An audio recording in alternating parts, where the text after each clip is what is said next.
Hi, this is Pastor Greg, coming to you maybe not live, but alive with hope and anticipation of all the opportunities we have to be God's people in the world.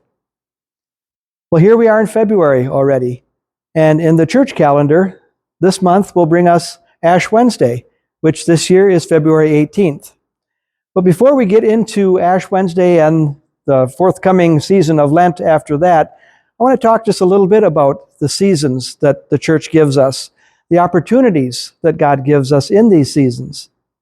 You see, through God, or through the church, God gives us these seasons. The season of Christmas, for example. It's not just a once-a-year event. Christ was born, yes, he was, and we celebrate Christmas, but that feeling of Christmas and the hope that we get at Christmas should be all year round.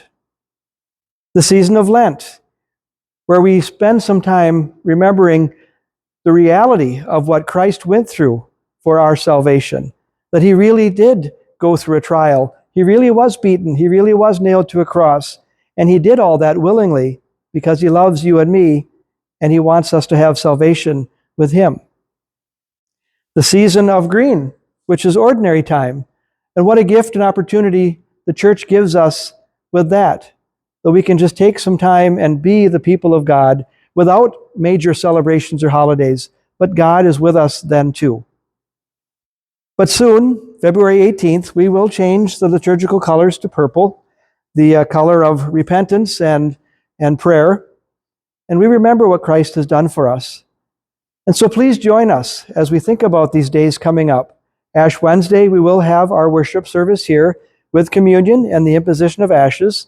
That service will be at 7 o'clock. The following Wednesdays, we will have midweek Lenten services. Each one of those services begin at 5:30 with a soup supper sponsored by our children and youth and families following those worship services. A different pastor will be here each Wednesday to bring us a different message and a different insight on what Lent means and how we follow the cross of Christ to the glorious day of Easter. And so join us for the season of Lent. Remember what a gift that God gives us through the church, the seasons of the year, that we can be thankful all year. We can remember Christ was born all year. We remember what Christ did for us all year. Welcome as we think about this new season of the church year.